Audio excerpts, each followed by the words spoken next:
evening po. Bali, pakita ko lang po kung paano nag-work yung AI platform po natin, which is si Talino. So, um, si Talino po ay meron siyang iba't ibang capabilities like ito pong mga nandito. So, hindi ko na po isa-isa yun kasi marami po. Pero, meron din siyang mga ibang features like video maker, uh, AI chatbot, AI detector, voice clone, AI persona, AI avatar. Kaso, ito pong ang problema lang po dito sa ibang AI function is kailangan po natin ng subscription po doon sa provider. So, may mga provider siya. Pero ang ipapakita ko ngayon, paano gumagana yung AI chatbot. So, si AI chatbot, pwede tayong mag-create ng sarili nating chatbot. Kunyari, for Autosop. Autosop Pro. Pro Support. Yan yung pinakapangalan ng chatbot natin. Si Autosop Pro Support. So, yung provider natin, OpenAI at saka Gemini. So, mostly po ang ginagamit ko Gemini kasi free siya. Yan. And then, embedding provider. So, syempre si Gemini na lang. Si OpenAI po kasi may limit. Kaya si Gemini na lang po. May limit na din naman po siya pero by subscription yung limitation niya. So, ang kulay ng ano natin is red. So, i-red ko na lang po siya. Hard red. And then, continue. So, ikakopy ko lang tong code na to. And then, pwede kong palitan yung avatar ko based dun sa gusto kong logo. For example, ito.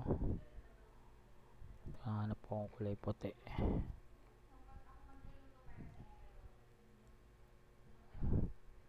Ito na lang po. For sample lang naman.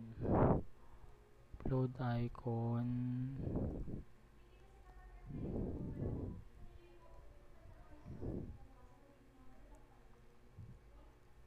Ayan na lang po. So, save natin. Ayan. So, na-save na po yung ating avatar. Yan yung itsura niya. Ilalagay ngayon natin siya sa website po natin kay Autosop. So, ito si Autosop. Lagyan lang yan ng HTML. I-paste natin yung kinapin nating generated file dun sa kanina and then publish. So, once na ma-save po yan and then i-view natin yung page ni Autosop, automatic po magkakaroon siya ng chatbot po. Ito. So, start nyo conversation. Ayan, powered by Talino. Si Talino po yung provider. Then, kahit po anong itanong natin dyan sa chatbot, sasagutin niya. It so happen lang po na ititrain po natin yung bot natin sa mga isasagot niya. So, ang gagawin po natin, balik tayo dun sa AI natin. Punta tayo sa AI training. So, pwede tayong mag-upload ng file para yun yung, for example, PowerPoint. So, lahat ng laman ng PowerPoint, pag-aaralan po ng AI natin yon. Or, plain text. Pwede tayong mag-paste ng text dito kung ano po yung gusto nating gawin ng AI po natin. So, ganun po yung function niya. So, ngayon, ang gagawin ko is gusto kong study niya yung si Autosop Pro na website. So, magbe-base lang siya ng content dito sa Autosop po. Yan. So, yan. Add. So, ngayon, ang gagawin natin, once na ma-add po natin yung mga website na yan, ititrain po natin yung AI natin na pag-aaralan niya po yung content ng website po natin. So, ganun po magiging katalino yung AI. So, lahat ng magtatanong po regards sa Autosop, sasagutin po yan ng AI natin. So, balik tayo dun sa website. Tignan natin kung natutunan niya na. So, what is Autosop Pro? Wait po. I-refresh ko lang po kasi yan.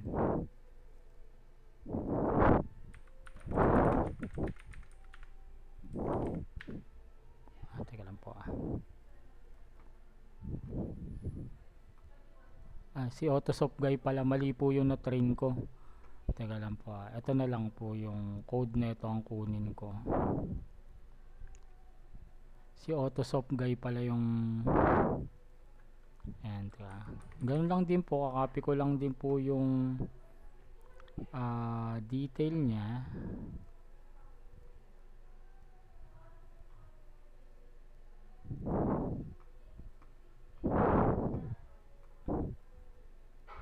Edit ko lang po.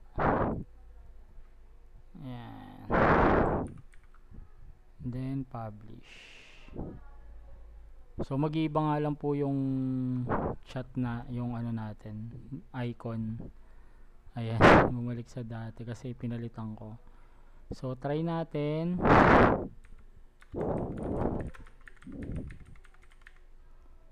So supposedly dapat reply niya yung tanong ko. Ayan, so babasahin niya yung Autosop na yung website, i-read ng system. Ayan, i-explain niya kung sino. So pricing. Autosop offers straightforward pricing with no hidden fees. They provide bar hosting plan including shared hosting, which is the most cost-effective option for small website, blogs, or portfolio. So siya na mismo yung nagsasagot. Purchase.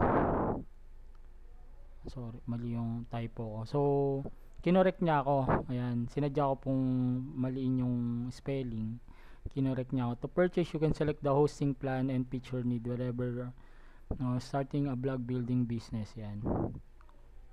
Just a few clicks. So siya na mismo po yung nakikipag-usap. Hindi na kailangan natin human